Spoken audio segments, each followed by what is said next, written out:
Welcome back, Flyers Nitty Gritty fans, to Getting Gritty with It with your host, Wolok, my partner in crime, as always, Vasili Gianarakos. Vasili, how you doing, my friend? Doing well, Yariv. Happy to be back on the show. Happy to talk some Flyers. Obviously, it's the dead period right now. Really, no new news coming out, like either from the NHL in general or really from the Flyers sphere. But we still have a jam-packed episode. A lot of fun stuff to talk about. How you doing, my friend? I'm doing well, dude. Yeah, we mentioned it before. This is officially the slow time. Though there has been a little bit of NHL news, not so much Flyers news, some Phantoms news. But yeah, this is definitely the slow period. We're about, I guess, 4 weeks away, maybe 3 weeks away from things ramping up as we approach training camp, which I believe training camp's beginning. I think it's like September 10th or something like that is the beginning, Something like that, yeah. if I remember correctly. So it's starting pretty soon. Like we already got our email from the Flyers about re-upping our credentials and whatnot. So it's coming. It's coming. So I'm excited. All right, before we get started, let's do our usual spiel here. Just want to remind everybody, please like and subscribe to this video. Hit the notification bell on YouTube if you can. Again, you'll be notified when our episodes come out. Typically, they are Tuesday, Wednesday, or even in this point, Thursday night. We try to kind of do it in the middle of the week, and then during the regular season, we kind of go around games. But again, this one's going to be out Thursday night. So if you hit the notification bell, you will be notified when they come out. Also, follow us on iTunes and Spotify for audio versions, and go to those outlets and give us a rating and follow us there if you can. Again, immensely helpful to us. The best way to support our show is liking the videos, subscribing, giving us ratings. This is like all we really ask of people. So, and again, keep the comments coming. We are reading them. It's a little harder to respond because there's a lot more than there used to be. But definitely keep the comments going. I see people having conversations. That stuff is awesome. And we are reading them all. So, okay. I also want to give a shout out to our sponsor, Jim Steaks at 4th and South. Make sure to go get yourself a cheesesteak from Jim Steaks. They are now open again. They're going to be open permanently. They were down from a fire, but they opened as of May. One of the best cheesesteaks in the city, if not the best cheesesteak in the city. Go to Jim's at 4th and South. Also, shout out to Summit Public Adjusters, 215-752-0560. Go to them for all your insurance adjustment needs. Again, Summit Public Adjusters, 215-752-0560. And also, just want to give a brief shout out to our new partners, now not so new, Sports Spider. Guys, if you're tired of searching multiple websites for sports news, sportspider.com has you covered. They collect the latest articles, videos, and podcasts from around the web and organize them by your favorite teams. If you want to stay as up to date as possible on our Philadelphia Flyers or the NHL in general, hit the link in the description to check out Sports Spider. Again, they are our partners. They are an aggregator. Check out Sports Spider. The link is in the description. Okay, Vasily, let's get into it. We got some good stuff to talk about. Let's just get the Michkov news out of the way. It's not big news, but again, people are grasping for straws, so we figure we bring it up because every little bit of update gets people excited. Let's be honest. I mean, we're looking at him too, but Michkov's brother, and I assume his mother as well, do appear to be in Philadelphia. Michkov posted a picture of him and his brother. I thought that was awesome. Just a credit to the Flyers for making a promise to Michkov and then following through, right? Just awesome to see that he's going to be, have the family support here. Again, he's only 19, so it's a pretty big deal to have your mom and your brother around. And, it shows part of the incentive of him wanting to come over. I mean, Russia is going through a war. There are problems there right now. I mean, there are problems in the US too, but there are obvious problems in Russia. A lot of people that grow up in Russia do look to move on to other countries if they are able to do so, in a way that benefits their life. And it looks like, that was part of the incentive, bringing the mom and the brother over, and I'm sure they'll apply for citizenship over time as Michkov's career continues to grow, assuming that everything goes well here for him. I think that's probably the end goal in general, is just to get them over here. And I'm sure if his father was alive, maybe that was part of the goal as well. And also, in addition, and so sorry, I'll let you comment in a second here. There is also a selfie that Michkov posted of him and Igor Zamula on the ice together. I think this is something we were all hoping we would see. Makes complete sense to everybody. One, they might have known each other to some degree. There is an age gap there of about 5 years or so, 4 or 5 years. But again, Mishkov has been playing against older players. They're both Russian. It is probably the easiest form of communication for him. Anybody on the team outside of him and Ivan Fedotov, who's a little bit older. But really nice to see, and then nice to see that like Mishkov is adapting overall. Yeah, I think just really full credit to the Flyers for being able to get Michkov's mother, Michkov's brother over with no issues occurring. Like, obviously, there was that whole situation with Alexei Kolosov and the fact that he, was unable to have his girlfriend come over and things like that. So let's say hypothetically, if the Flyers ran into a situation where they couldn't get, his mother over, his brother over, not to say that that would make things harder on him, but to your point, Yariv, like he is a 19-year-old kid in a foreign country. Doesn't really know the language all that well as of yet, but obviously learning. And I do just really think having that sense of comfortability there with your mother, with your brother, it almost is like, not to say that he is home, but is bringing home with him, right?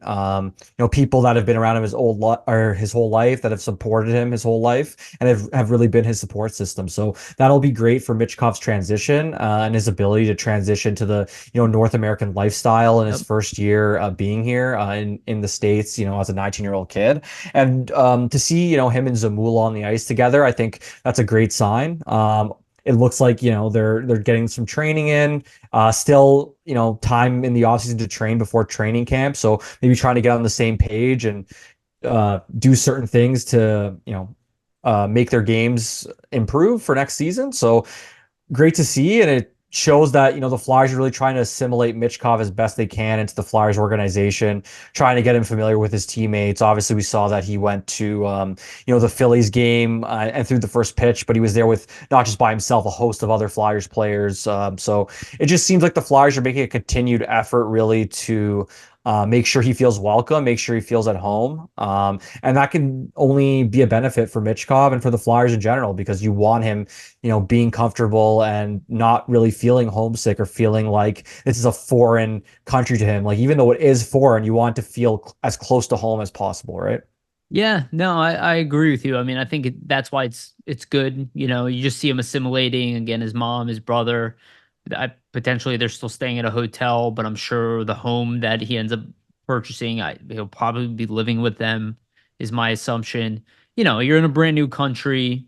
You're not great at the language. You are improving, but you're kind of taking the journey as a family as opposed to being isolated by yourself. And it's one thing to do it when you're in your mid 20s or your 30s. You're kind of a fully developed adult with more life experience. But for the most part, Mishkov has never really left Russia for an extended period of time. So I do think this is something most players do not see the luxury of, quite frankly. But I think in Michkov's case, being such a franchise um, caliber prospect, the investment in him is so high that he will get the extra mile. Again, he got a much larger contract than the average, NHL entry level player, and also getting other perks. And the Flyers should be doing this. And don't get me wrong, I think this option should be available to other players as well, because I doubt it's that expensive. It's probably just more time consuming and convoluted for teams. But with the Flyers' resources, they're not unlimited budget, but they have a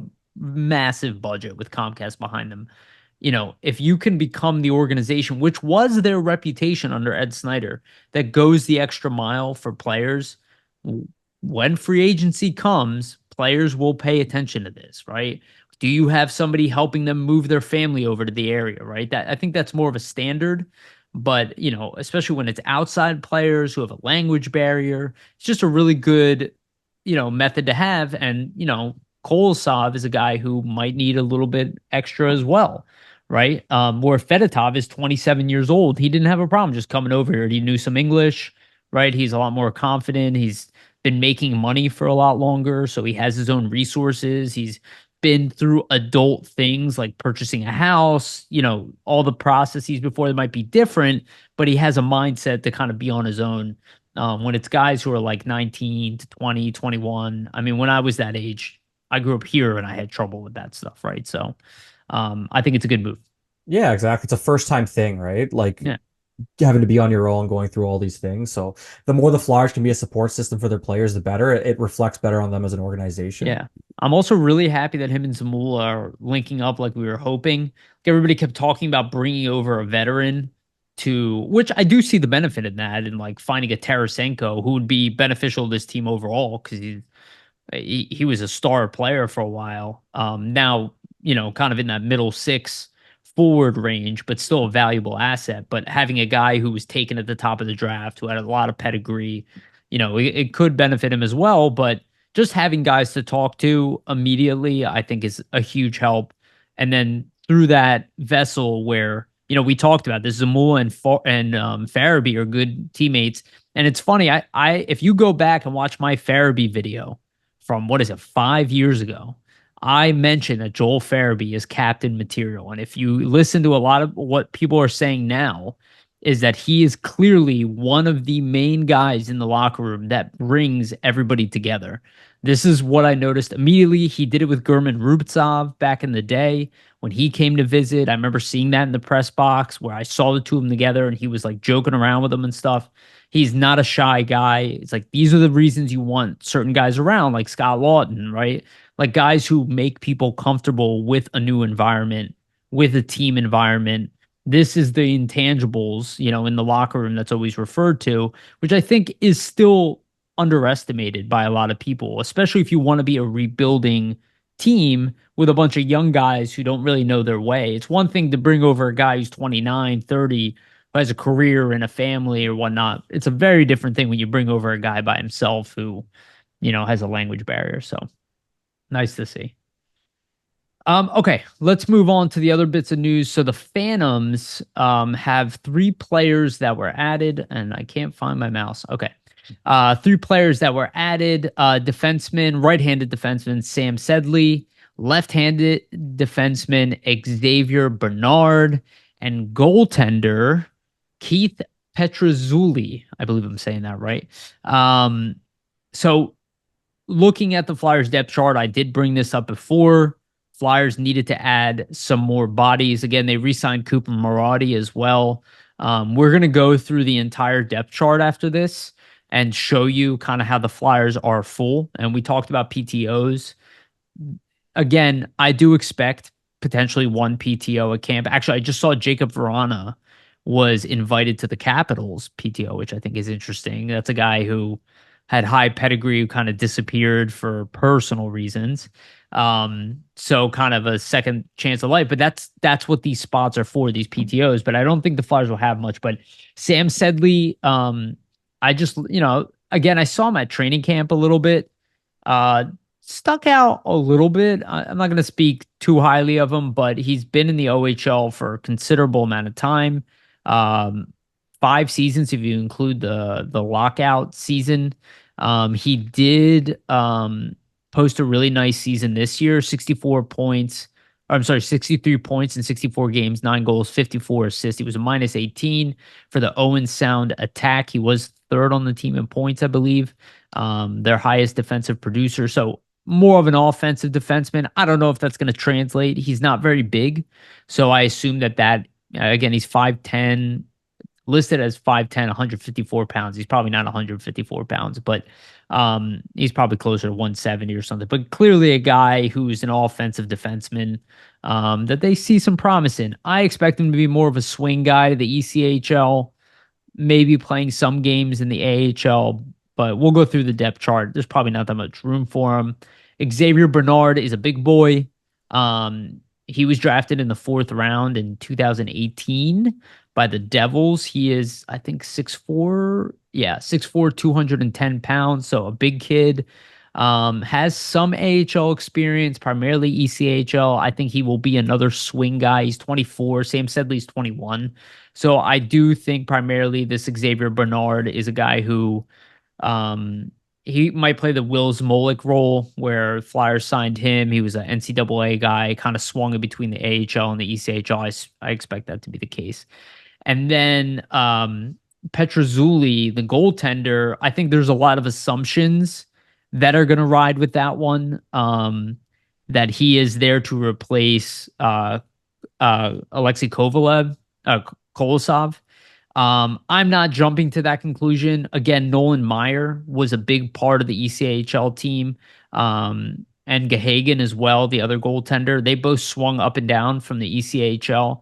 That's primarily what I think he was brought in here to do. Having said that, he has played a good amount of games in the AHL as well as the ECHL, and he is 6'6", which is pretty massive. He's 25 years old, so I think it's not a bad pickup regardless, because maybe there's some upside, and maybe he can be like a backup AHL guy, maybe even a starter AHL guy. But at 6'6", want to take the risk on him. What do you think, Vasili? Yeah, I think on the two players, Sedley and Bernard, like I definitely believe that's more of depth signings, right? Yeah. Especially on defense. I know the Phantoms didn't re-sign, or the Flyers organization in general didn't re-sign Mason Millman, Right. and he's been in Exactly. the Right in my ECHL mind. for many seasons at this point, so they might need to fill some spots in that regard. For Sedley being 21 and just kind of the offensive production he's had at the OHL level, I do think maybe they see something in his game that they could potentially develop. Not to say that he's going to ever, be an NHL guy or anything like that, but you never know. He could end up transforming into a consistent AHL player and see what happens from there. And there's value in those types of players, right? You need consistent AHL defensemen. That's always something that's needed at that level. So maybe the Flyers are trying to do some in-house Yeah. development on their end, And he, get a guy young and see what they can kind of turn him into at the AHL level. sorry, I don't mean to cut you off. He just turned 20 or 21. So he turned 21 in June. So Yeah. he played not that much of an overager in the OHL. Yeah, agreed. And then for Bernard, I mean, he's had considerable like ECHL time, AHL time over the last 3, 4 seasons. So I imagine it's going to be type of the same thing, right? He'll probably swing between the AHL, ECHL, depending on injuries, things like that. Um, Petrozelli is obviously the very interesting signing because everybody has the Kolosov situation on their mind. So, not to say that um, really says anything about Kolosov because it's not definitive at this point. But you do have to understand that, if he doesn't come over, the Flyers obviously need somebody to be there and be a backup. I don't know if they're that confident in Gahagan doing that. So I look at this as more of an insurance move. And it's not even just based on Kolosov coming over or not. Let's say Kolosov even does come over. Maybe they're not comfortable with Gahagan as that third option if somebody gets hurt. Like these are goaltenders, anything can happen, anybody can get injured. You Right. want to have a considerable amount of depth at that position. Let's say, for example, even at the NHL level, let's say Carter Hart or not Carter Hart, let's say Ivan Fedotov and Sam Ersson somehow both got injured. Then you have, Pedersen and Kolosov having to come up, who's starting and who's backing up in the AHL from that point. So I think there's a lot of factors at play. You And have then to it look at goes the to depth the chart. ECHL too, right? Yeah, Who's they're gonna starting there? exactly. That's Right. what I mean. So, like, I just think there's depth considerations you have to take into account here, where it's not just the Kolosov situation. Like, that might be a fail safe of some sort potentially. Like, we don't know yet. I think we're gonna find out in the next coming weeks, obviously. But I definitely think it's more of a depth signing just to ensure that there is some, safety net there. Not only if Kolosov doesn't make it over, but also if there's just injuries because with the goaltending situation, you can only have so many goaltenders. It's not really like defensemen getting injured, forwards getting injured. There's a lot more to choose from. With goalies, it's a lot smaller pool because Hmm. typically you would have, two at the NHL level, maybe 2 or 3 at the AHL, and then 2 at the ECHL level. So that's really like maybe 6 to 8 goalies in your whole entire Yeah. organization to choose from. So I just think the Flyers weren't really at that number. Obviously, so they try to sign Petrozelli to kind of boost their depth a little bit. Sure. And just so you guys know, Petrozelli and Bernard, their name came up like 3 weeks ago as signings. So like this was something that was kind of already in the works for a while.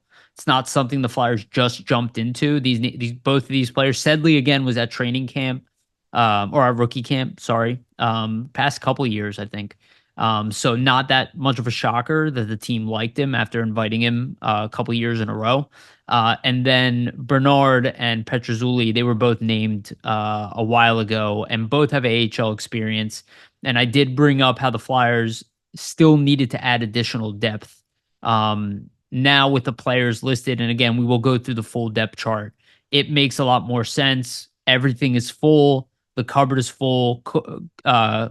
Kolosov coming over doesn't change anything. Gahagan did have some success at the AHL level. I'll say that. He is a fully developed goaltender. He played 18 games. He had a 2.59 goals against and a .914 save percentage, actually better than Peterson, but he was not he was still considered the third string behind Sandstrom. But again, the Flyers had injury problems. Gahagan jumped in quite a bit, did do a good job. That's why I think the Petrozzoli thing is like maybe they use him as the third string over Gahagan, or maybe Gahagan stays the third string in the AHL conversation, and they see what they have in Petrozzoli. Again, Nolan Meyer was actually pretty good, and I believe he got himself an AHL deal as well. So, it's like journeymen kind of trying to find their place. And I will say this about Kolosov. So the KHL season starts in 2 A couple weeks. weeks, yeah. Yeah. So if he is at training camp with Minsk, we got a problem. But there's still time. If you again, it's like you would have think something would have been announced by now, because if the season starts, I saw listed September 1st. It looks like the first game is actually on the 3rd. But you would think we would hear something if he is going to be playing with that team. He needs to sign a contract with them too. Or get out of the Flyers contract, or somehow get the Flyers to loan him. Yeah. Like there has to be some sort of repercussion that happens for him to be able to play in the KHL. Like he can't just go there and play and breach his contract. Like Well, there's legal repercussions involved for him if that's the case. I would Um, say, I agree. I would say if we don't hear something in a week, he's coming to the Flyers. yeah, status quo. I mean, keep an eye obviously on Dynamo's training camp. I believe like the KHL training camps, if they're not starting at the end of this week, probably early next week, with the season coming up in a couple weeks. So Sure. if he's not there, it's a pretty concrete, evidence that he's going to be making his way over to North America. Yeah, I still believe he will be coming over to North America. But again, We that just goal, haven't really heard anything otherwise that yeah. has really pointed to it. Like I know all those reports are coming out and so on, and sure you can take whatever you hear with a grain of salt, or you can believe it, or either way, do whatever you will with that information. But I think until you see anything concrete from Dynamo, concrete from the Flyers, Right. it's safe to assume he's coming to Philadelphia because Yeah. he legally has a binding contract that he has to respect and oblige by, right? Like there's Yeah. not just it's not just like, oh, he's gonna come over, then we're gonna sign him. Like he is signed, so Yeah. And Minsk is not a very wealthy team like Siska for Fedotov. So yeah. like they don't want $1 million fine thrown at them. And again, they can avoid that. It's Russia. We all know. Like we have to be realistic. There is a chance he won't come over and that his contract gets told another year and then he'll come here maybe the following year.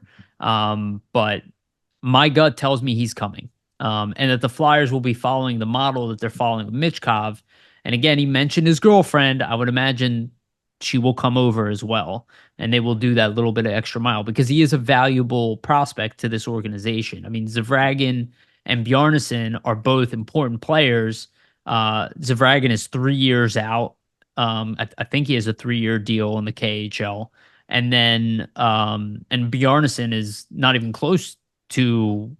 Yeah, I mean, years maybe away he at can, this point. yeah, maybe he can play in the AHL, but at that point, you're talking about Bjarnason and Kolosov, right, as the AHL options, because Peterson will not be here beyond this year. That I am 100% certain of. And Parker Gahagan is not going to be the guy who pushes them out, and neither is Petrozzoli. So, I think they're okay there, right? And Zavragin will be an issue when that contract is over. Again, he's way too young to even bring over here. You really want him to go play in Russia for 3 years before you even consider bringing Play him against over. men and kind of Right, get his bearings in right. the superior league there. Just like Bjarnason is going to need what 2 years in the AHL probably Most before. likely. I mean, Yeah. That's the typical situation for any goalie. Like I think really the fastest goalie I've seen make a jump to the NHL might be Hart. No, it was Hart, and then it was Carey Price before that. So it's a very Yeah, there you rare go. thing to So do. That's why all those doesn't happen often. all those people, and I still stand by this, all those people who think that Carter Hart is just like an average good goalie, he is not. In my opinion, he was, again, right before he found out that he was getting charged, he won goaltender of the week.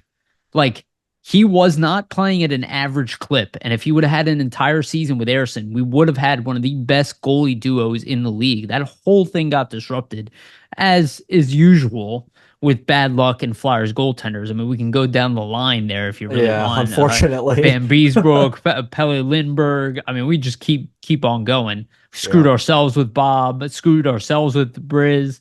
Like, the Flyers, this is a problem with goaltenders, but and we'll talk about this when we go through the depth chart. That is the biggest question mark with this team, in my opinion, by far. Like, not even Yeah, just because the sample size, I mean, isn't large for either of the goalies that they're going into the season with. Not to say right. they can't perform well, there just isn't a track record clearly showing that they've done it in the past, Sure. right? So you have to Yeah. it's kind of like a prove it situation for both of them, Yes. really. Okay, next piece of news we have is the NHL Network ranked the top right wingers in the league. They ranked Travis Konecny at number 20th. Ahead of him was Ovechkin at 19, Marchand at 18, Clayton Keller at 17, and Jacob Gensel at 16. So obviously up there with some high names. Again, I don't love ranking lists, but for those of you who think that he doesn't deserve that contract or whatever, NHL Network recognizes it. And again, this is with a pitiful, embarrassing power play. He was still able to do what he did. If the power play can be better this year, you will see him most likely at above a point per game pace, in my opinion, if this team really starts scoring. And we'll talk about that when we talk about the depth chart. But nice to see him get some recognition. I didn't look at the full list. I don't really care that much. I'm sure there's arguments to move guys up and down this list. But considering the players that he's listed with, Keller, Gensel, Marchand, and Ovechkin, I mean, clearly there's a bunch of really good right wingers in the league, and he is one of them. Yeah, I think it's just great in general to see the NHL recognize Konechny. I think he's been underrated Let me just in see if I can terms of find it. his impact and what he's done on the ice. Just for everybody's reference, the top five. I So was just first, about to pull it up. Go ahead, please. first was Kucherov. Second with was Matthew Tkachuk. Third, Mikko Rantanen. Fourth, Pasternak. Fifth, Artemi Panarin. And then six is Robertson. Seven, Kirill Kaprizov. Eight, William Nylander. Nine, Sam Reinhart. 10, Mitch Marner. 11, Zach Hyman. 12, Brady Tkachuk. 13, Steven Stamkos. 14, Philip Forsberg. 15, Kyle Connor. And 16, you get into Gensel. And then, as you said, it's Keller. 17, 18 for Marchand, 19 for OV, and 20 for Konechny. So pretty good company to be in, obviously. And I think if you look at all those other players' contracts, like majority of these guys are probably getting paid more than him. There might be a couple that are getting a little bit less. So I think it just aligns really with the fact that he deserves the contract that he got. If you look at, the company that he's kind of getting put with in a list like this. I mean, these lists are not really the end all be all for me, but I do Sure. consider Konechny one of the best wingers in the league, one of the top 20 wingers. I could definitely see that just with the impact that he makes on a nightly basis, the impact on the Flyers. The funniest thing really is that, pretty sure he led the league in shorthanded goals this past season, and he had more shorthanded goals than he did power play goals, which just shows like how bad the Flyers power play is, and if they can improve it, how much his statistical production will probably jump as Sure. well. So I think, with him being on a list like this, maybe look to next off season if he can put up like a point per game type of season, he might even move up right to like the 15 Yeah. range, something like that.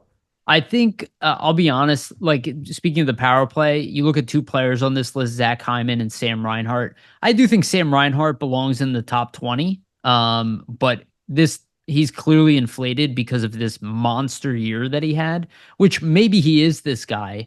But again, 27 power play goals. That's a lot. Yeah. Right. That skews this list. Like, if you really had a choice of a lot of these guys, you would take other guys on this list over Sam Reinhart, and especially Zach Hyman, who also had a monster season playing with Connor McDavid. This is exactly what I'm saying.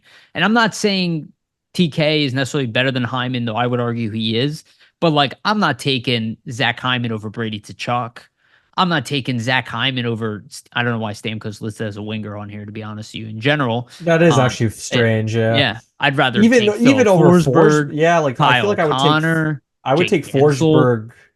Forsberg, maybe even over Reinhardt in my Right. opinion. So, So but this is kind of what I wanted to point out is how much the power play can affect perception of a player's skill. Again, these are both very good players. Like Reinhardt definitely belongs on this list 100%. I don't know if he's necessarily really nine. We'll see how he does this upcoming season. If he repeats it, I don't think it's necessarily a fluke. He is a high pedigree player. Zach Hyman is like kind of reminds me of Wayne Simmons, put in a phenomenal situation. And I love Wayne Simmons. Probably was a top 20, 25 winger when he was in his prime. But I kind of see Zach Hyman as like probably 20 on this list.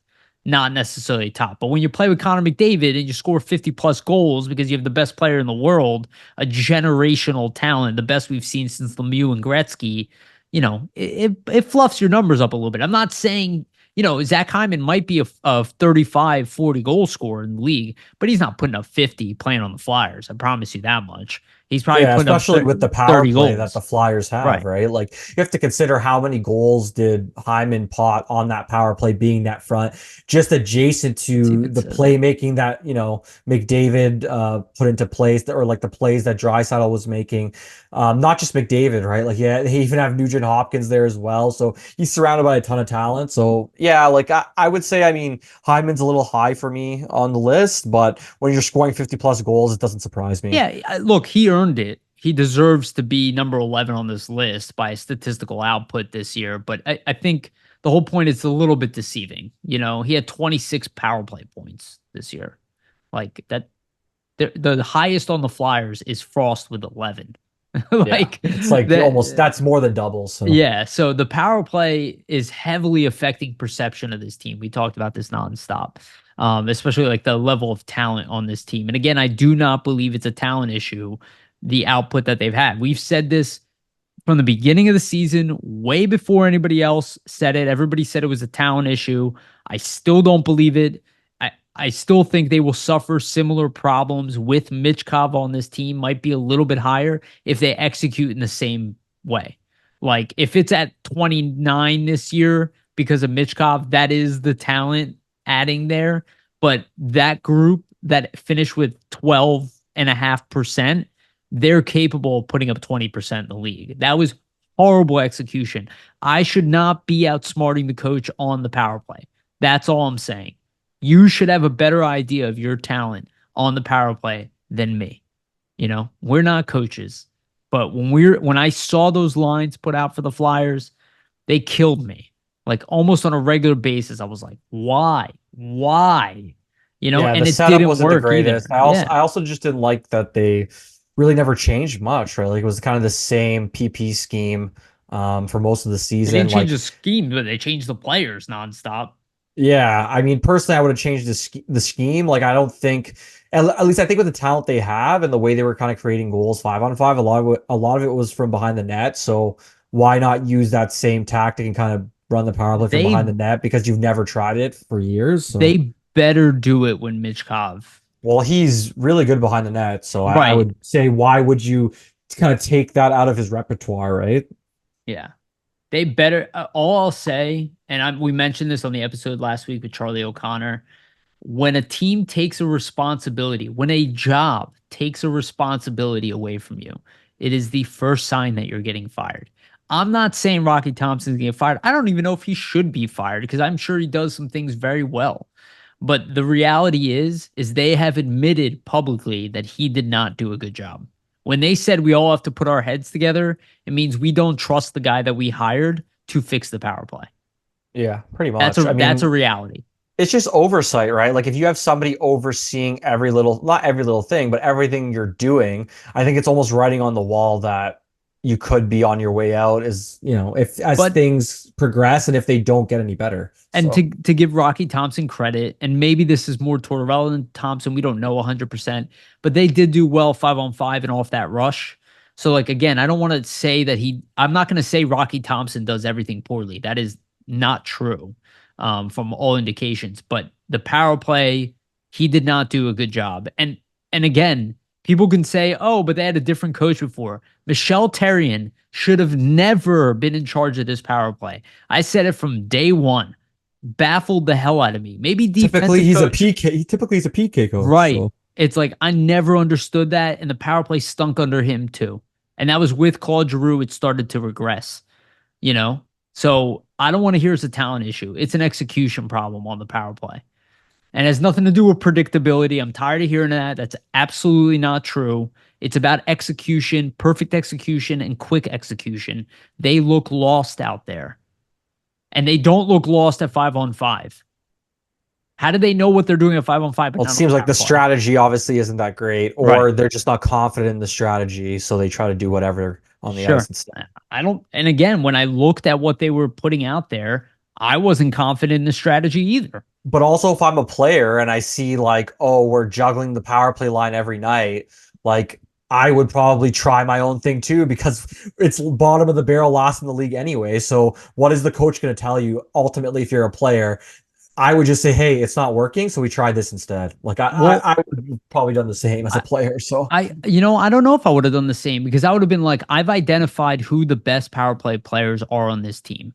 I know who they are. Even if it's not executing, I'm going to let them build chemistry till they can work fast, well, quick. yeah, that's from a coaching perspective. But I'm saying the players probably don't have faith in the Sure. scheme just because it's not been How could successful at they? all. Yeah, how Yeah. could they? Even if they did in the beginning, you start to doubt yourself. Because again, I don't think Rocky Thompson like doesn't have the respect of the players. I don't think that's the case. I think they No, probably yeah. really like him.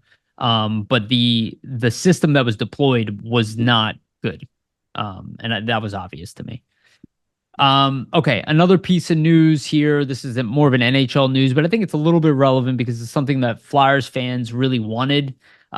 There was offer sheets put out there by St. Louis, trying to grab two of the Edmonton Oilers players. Dylan Holloway had a 2-year contract, 2.290457 million average, and defenseman Philip Broberg 2 years at 4.580917 million. And the reason I read that entire number out is because each one of those contracts were a dollar short of the compensation that would have been necessary if they would have been elevated by one more dollar.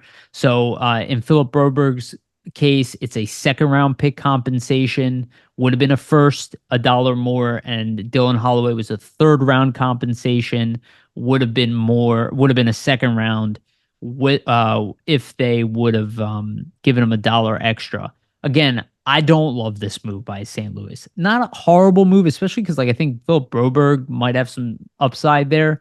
They might be excited about this, but overpaying a player, if he does not meet your expectations, now you are stuck with him. The good news is there for them is that it is a 2-year deal. None of these are enough to scare a team away. But I think St. Louis really looked at Edmonton. They looked at the fact that they have a McDavid and a Draisaitl contract upcoming, and they tried to catch this team. It could blow up in their face in the sense that they won't be able to deal with Edmonton probably for a little bit. I don't think every team's going to have like a huge problem with this or something like that. I think most teams understand that GMs will do things aggressively to try to improve their team. But they took a risk here. Neither one of these players are really going to move the needle for them, as a sense of like being a much better team. So I'm also confused by that, but it's entertaining for people, so it's out there. I wouldn't be happy if the Flyers made this move.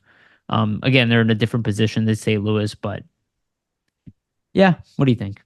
Yeah, I mean, I think with these offer sheets, it's just a fun bit of kind of transaction news that's happening in the offseason, especially in a dead period, right, where there's Yeah. not really much happening. So it's fun to see it. It's within the right of St. Louis to do this. So even if Also, Edmonton doesn't like it, go Stan ahead, sure. Bowman just taking over, right? So trying to catch him off. Yeah, yeah, exactly. Kind of trying to handcuff Edmonton. That's why I think they offer sheet both players because they probably have the assumption that hey, they might match for one, but then we'll get the other one. And maybe they like them both kind of equally. So that's, the thought process. Hey, we like Broberg, we like Holloway. Let's try to get one of these guys. If we offer sheet both of them, it's kind of going to force Edmonton's hand, force them into a corner to only be able to match one of them. Versus if you would have offer sheet, just the one guy you really wanted, they probably will match unless you give like a substantial overpayment, which I don't think they were trying to do. And you could argue that even this is probably an overpayment for what both have done so far in their NHL careers, which is really minimal production and not really a lot of NHL time either for either guy yet.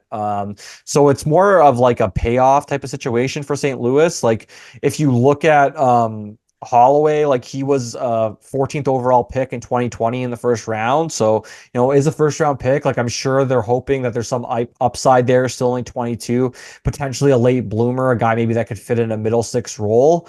If he reaches his potential, I don't know if that's going to happen. Like he only had 9 points in 38 games this season for Edmonton. Obviously, he's in like a third, fourth line role for them. But he was, in pretty much every playoff game, played 25 games in the playoffs for the Oilers. And then for Broberg, he did spend most of the season in the AHL, like 49 games with Bakersfield, and really played almost just as many games in the playoffs for Edmonton, I think 10 games, as he did in the regular season, which was 12 games. So Broberg, I do think there's more upside there. Like I think he has the potential to be like a second pair defenseman. He was an eighth overall pick in round one, so I think where you're picking him, Edmonton probably would have hoped that he could have become something more than that. And maybe he still can. Second pair guy. But yeah, he still is, only 23 years old. And for a defenseman, we know that they can, bloom late in certain situations. So it'll be interesting to see what happens with Edmonton if they decide not to match, or if they decide to match one and not the other. We'll kind of see their viewpoint on what they think of these players and how valuable they might actually be.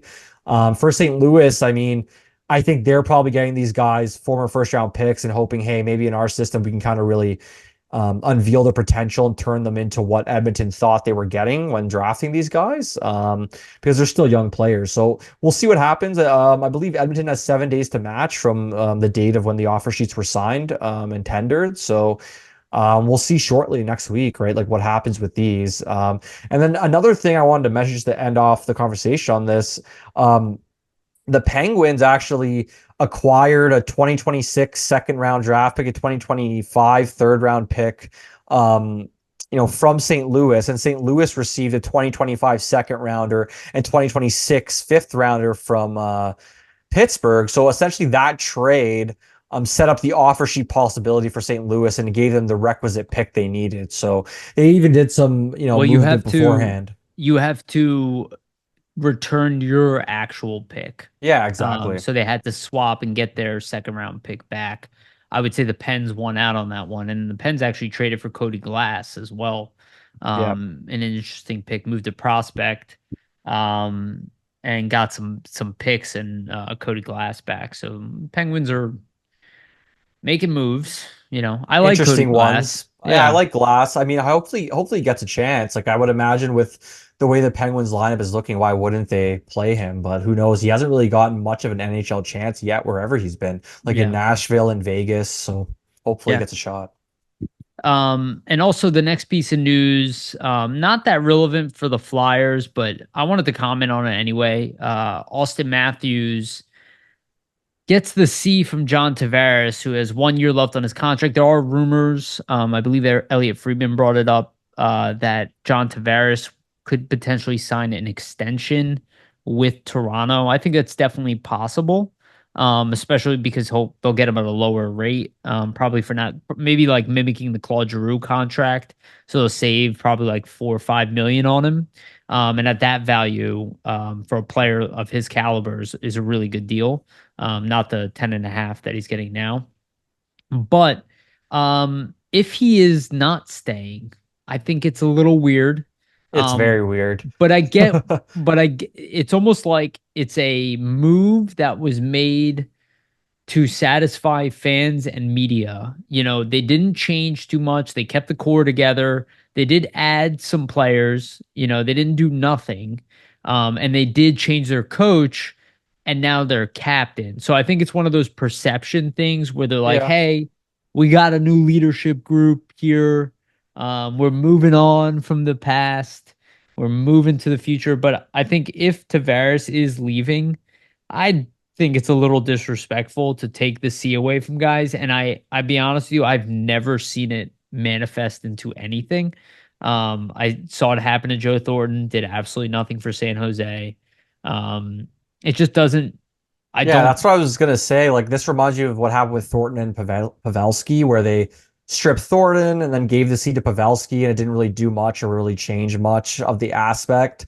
Maybe in the locker room, like maybe they were kind of handing the reins over to Pavelski, and it's kind of like a almost a signal in a sense. Like that's what I look at it as. Right. Tavares is a little older. It's almost a transition type of situation where everybody knows it's Matthews' team. He's the best player on the team. So you're kind of handing over the reins to him to become that leader. And maybe Tavares was almost, not to say readying him for being the captain, but obviously the Leafs and their organization did not think that Austin Matthews was ready for that pressure and that captaincy in a market like Toronto.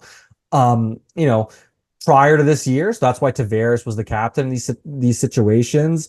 But I just think it's a little bit disrespectful in the sense of Tavares, where you've been the captain for the whole time you've been in Toronto, the whole length of the contract essentially, and now the final year you're gonna strip him of the C. Like, why not just let him finish out as the captain? Next season, name Matthews the new captain, and then say it's a little bit of a transition. Tavares is getting a little bit older and he's still going to be an assistant captain, but we wanted to do this to kind of signal that this is Matthews' team going forward. Kind of do it in a more nonchalant way versus just You doing know, it randomly, like in the middle of the summer, stripping a guy. Like I don't think there was a need to strip him of the captaincy. Is my point, right? I will say this, just kind of thinking about it right now, maybe they saw value in being like, as he's transitioning into the captain of this impossible market, having John Tavares there to kind of lean on in moments where Tavares has been the captain. He was the captain of the Islanders, obviously, and then captain of the Maple Leafs. He has Yeah. so much experience being the captain and being the face of the team that maybe they thought it would be beneficial. And maybe that's the conversation they had with Tavares. Yeah, and maybe they're not Um, actually going to sign him to an extension, so this is kind of that 1 year gap to do that. Who knows? I don't think they will. I just Which think it's a very weird situation if they do, right? Yeah, I think they would have kept the C on him for at least the duration of the season if he was going to actually resign. And I think they're going to look to use that money, as opposed to trading Mitch Marner. They'll look to just free up from Tavares and then try to bring in probably a defenseman Yeah. through free agency with Tavares's money. Is my guess, Or but who knows too, right? Like what happens in these it contract depends. negotiations? Because Yeah. Matthews, I mean, just signed a contract recently with the Leafs. Not to say that he's demanding to be the captain or anything, but who knows what's happening behind closed doors, right? So maybe he said, "Hey, like I want to be the captain of the team. I think I'm the leader." Maybe the management felt the same way that you are the leader of this team. You are captain material, and maybe they thought, "Hey, like this is a way to kind of start that transition." But I Well, just don't like the way that the Leafs did it. I think it's awkward for Tavares, and doesn't Matthews have a awkward in general. So, doesn't Matthews have a extension coming up too? no, he just got signed last season to an Oh, was extension. it last season? Okay. Yeah, I I was believe trying to 5 years, and it's like an insane cap hit. well, I will say this, it's like a lot less likely to leave a team when you're the captain. Yeah, exactly. So it could be to kind of placate him and what he's, wanting.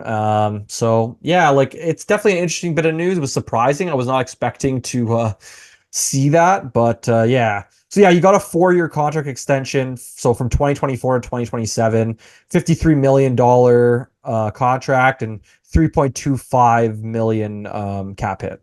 I will say if they move on from Tavares, it's 11 million off the cap. Yeah.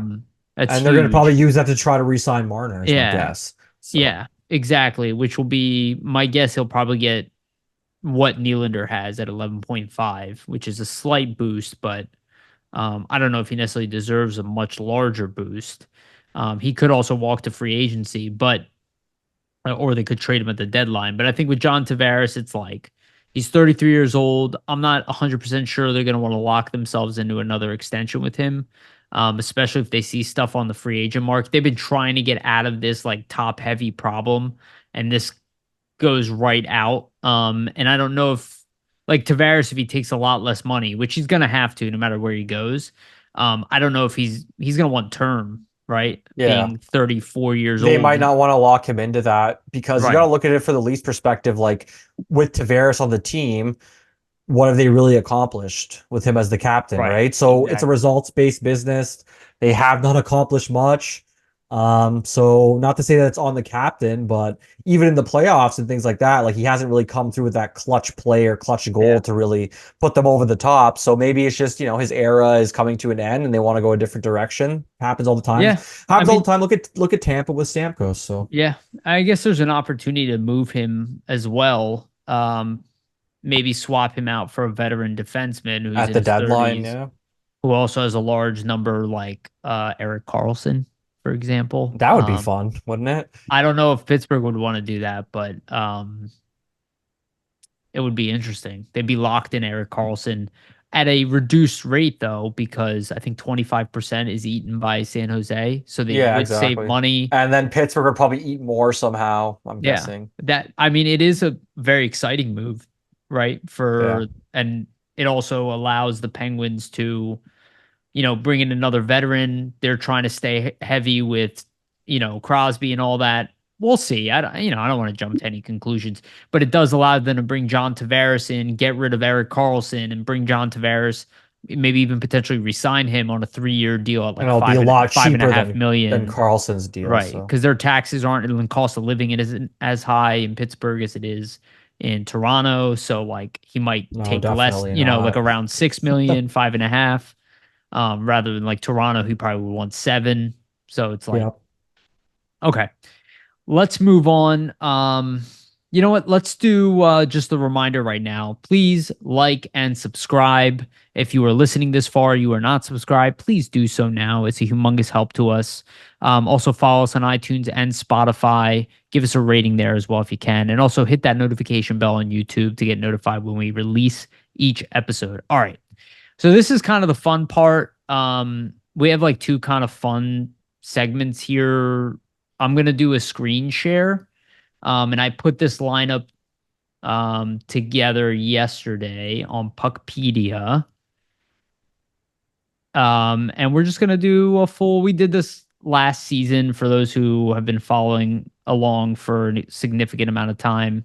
Um, can you see my This is screen? always fun. Yeah, I can see your screen, Okay, Yariv. We're great. good to go. But yeah, this is always a fun exercise to kind of go through the lines, maybe mess around with the combinations, say what we Sure. would want to see, and then even go kind of deeper into the power play and stuff like that. So I Yeah. think it's a fun way to kind of have a nice overview of the roster and kind of look at what the Flyers are working with coming up this season, right? Yeah.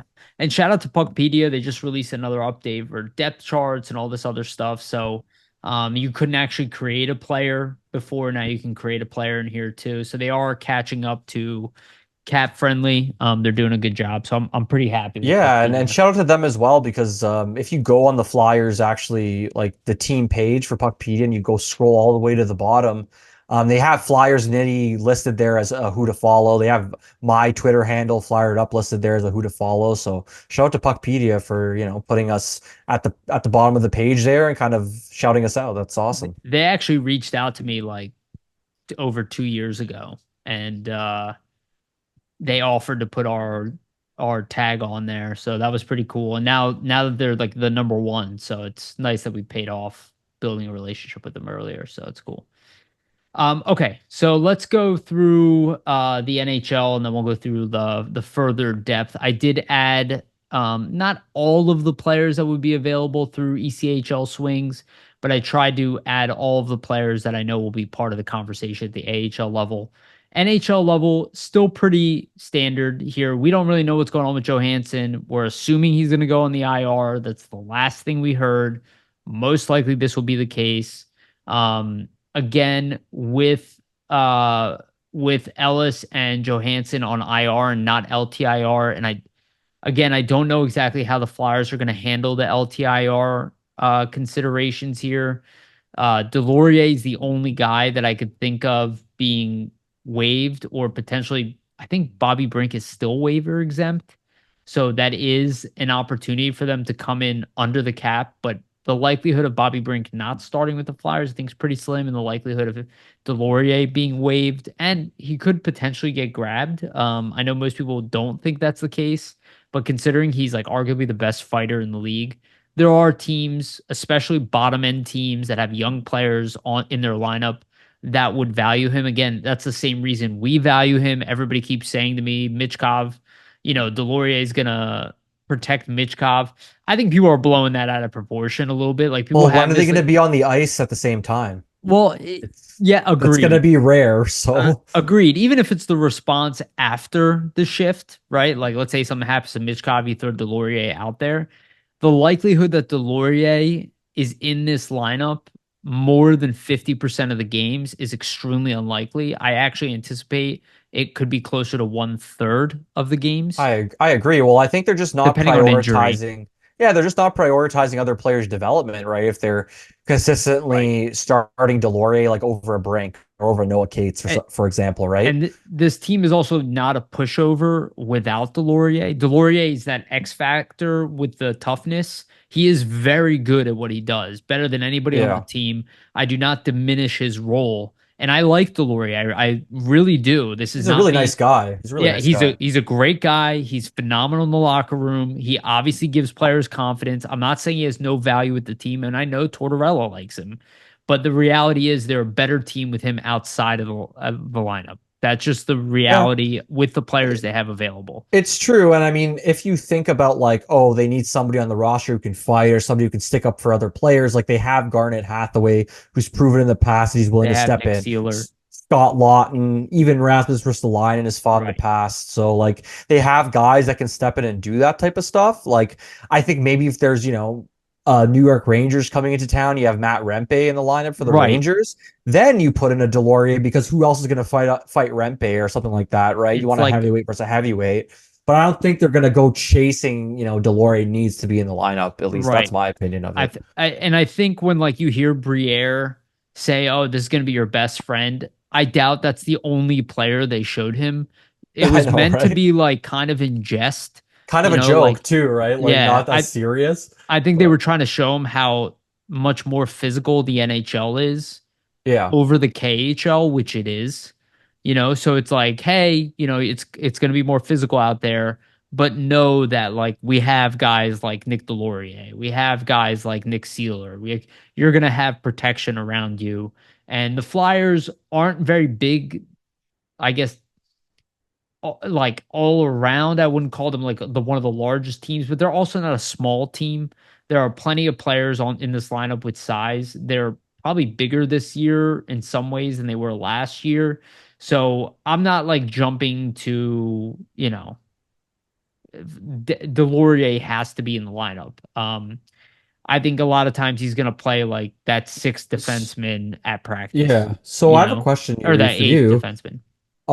And my question for you essentially is you put the lines together here. Is this what you see? Actually, I did not. This is Oh, this is Puckpedia. default on Okay. Puckpedia. So I they was gonna actually are doing it ask, right. like, okay, perfect, because I'm like, this looks pretty accurate to what it might be. So I was gonna ask if you put these together, like, why did you do it this way? Is what you see it being. But now I'll just ask, this is what Puckpedia gave you. What would you change? What would you look to move around if you You could? know, I could 100% see this being the case to start the season. Those who are listening to the audio version, the video version is going to be a lot more informative because we're obviously staring at a screen here. So if you're not listening on YouTube or you're not watching on YouTube and you're listening on audio, I would recommend going to YouTube Yeah, for this switch over, episode. definitely. Um, but you can see like things that I could definitely see moving around. A lot of people have Joel Farabee slated as third line winger. I could 100% see him being a top line guy this year. I know everybody wants to ride off the second half of the year, but if you reverse the season and he started slow and finished strong, everybody Yeah. would be talking about how great he is. I don't really care about that. I just look at the entire season and I look at the fact that he played his best hockey ever at the NHL level. And to me, he is young. I know there's a large perception of people who don't think that they are young. I do not fall in that camp. So could I see that being the case? I don't know. I think there is a chance to Tyson Forster. The biggest one for me is I see this switch. as being a Oh, potential that's hilarious because top line. I was gonna point out that I think the top line and what they should start with is Couturier center, move Konecny to the left wing, and as a right-handed shot, you can kind of utilize that there. And then you have Michkov on the right wing as well, right? Yeah, I just the pedigree in which Michkov has come in, and I was talking to Jamie about this, and like, look, the smart, conservative, safe prediction for Michkov is that he will struggle in his transition into the NHL. But when I look at a guy like Connor Bedard or even Leo Carlson and Adam Fantilli, right? Fantilli, I wouldn't say he struggled, but he wasn't used in a top line role like consistently, which is crazy because they were so bad. Um, but the way I look at Michkov is he's a year older than when Bedard came in. He has every bit of pedigree that Bedard has had. He is the Bedard of Russia. People can deny that, but all you have to do is look at his history. His production in the junior leagues is actually higher than Bedard's. Bedard is a special generational potential talent. Okay. I don't know if he is generational, but he's at least going to be a top 5 player in the league. I do not doubt that. I think he is awesome. I would kill to have him on this team. This is not diminishing him. And I do see why people say he's going to be better than Michkov. One, he's a center. Two, he's slightly more dynamic in his stick handling. But everything else, like Michkov has done all of that stuff. He's a year older. If those guys were able to transition to the NHL and play top 6 roles, I see no reason why Michkov is going to come in here and struggle. I think there is a realistic viewpoint here that he could be a 70-point player in his rookie year. I Yeah, it's again, possible. Bedard was on a 75 to 80 point pace up until breaking his jaw. Um, and again, continued to produce on a really bad team. He was like the man there. But he's also not playing with much talent either. I just look, I don't know what's going to happen with Michkov. Again, this is a John Tortorella team. I still think it's safe to say anywhere between 50 and 70 points is realistic for his rookie year. I do kind of swing towards the upper 60, 70, like edge of that range, like the mid to upper. So like 60 to 70. Again, if he comes in and puts up 70 points, that is lights out.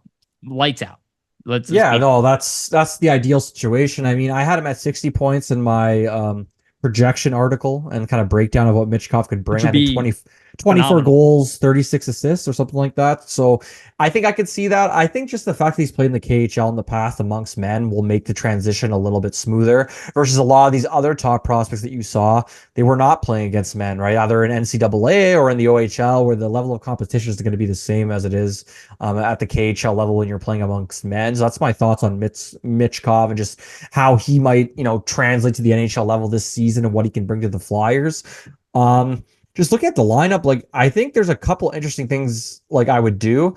Personally, I would actually start the season off with the lines you have right now, Yariv. Like I would do Konecny, Couturier, Michkov, Tippett, Frost, Forster, Farabee, Lawton, Brink, and then Cates, Paling, Hathaway, and then Delorier as your 13th there. That's what I would like to see just to start off, see what happens. But I think I do want to see Michkov with Frost at some point. I think that would be interesting just to see kind of what the skill sets could produce We'll see it together. at Like camp.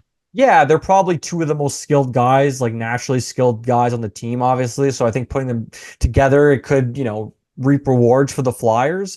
Something else that would be interesting is you move, Farabee up to that left wing spot where Konecny is. Leave Michkov there. And then after that, you put Konecny with Frost and Tippett. I think that would be interesting too. Sure. Konecny did play with Frost and Tippett last season. They looked pretty good together. And then maybe that, Forster, Lawton, Brink line can end up being a pretty solid third line for you. Though I have a hunch, and I don't know when it's going to happen at some point this season, but I do have the feeling that Ryan Paling is going to surpass Scott Lawn in terms of being the 3C on this team. long term versus Lawton. That's just my thought process. I don't have any inkling or reasoning towards that. I just look at, the way Paling played last season. It seemed like they were using him more in a third line role. And if you I could look at totally him, see it. yeah, if you look at him continuing to improve and the fact that Tortorella seemed to use him a considerable amount, like some nights it was over 15 minutes a night, I really could see Paling being used in that third line role. I think mainly it's probably because of his skating ability, right? Like he can fly all over the ice, Yeah. can play a lot of minutes, and be a speedy forward. And in today's NHL, you need speed, to be successful. So I could see the Flyers really wanting to utilize that. So, I mean, this is a little bit of a shakeup from, I think, what we'll see to start, but I think I would love to see these lines at some point just to kind of see the chemistry and, what these combinations could do together. Yeah, I think people make an assumption with Forrester that he's immediately going to be top six this year. The only caveat I have there, because based off his play, especially second half of the season, he did play like top six forward. Yeah. But he is up for a sophomore slump. Same with Bobby Brink. So we have to be aware of that. It doesn't happen to all players, but it does happen to a lot of players. I don't know if he's actually going to have a sophomore slump, but there is a chance that he gets downgraded slightly to a third line role. I will say the top nine will probably see a lot of combinations. I could totally see Ryan Paling, who is also 25 and has more upside than a Scott Lawton. He still has room to grow. That could be some of the thought process behind there. And like you said, there is the speed element that Paling has, and playing guys like with Brink and Forrester, maybe they think they could generate more offense with Ryan Paling there than Lawton. But Lawton also struggled in the beginning of the year, and then also played exceptional at other times. So I don't know.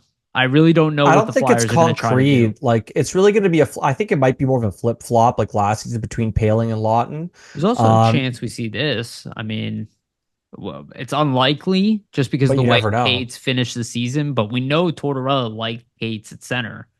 So, Yeah. I think his offensive production is going to be I better on the wing I if he also ever think really thinks too, so. if there's any like center injuries, that's probably the prime candidate to move back into the center position would be Cates, right? Yeah. And I guess the thought is like, what happens if Sean Couturier is not his first half of the season self, though I think that's unlikely just because we know why he regressed. But having said that, if he still has injury problems this year, he will regress.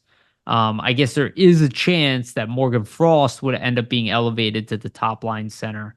And Yeah. in that case, you could see a combination like this that we were talking about. Absolutely possible. Even, Tyson Forrester and then Michkov playing the TK role, like where they had that top line.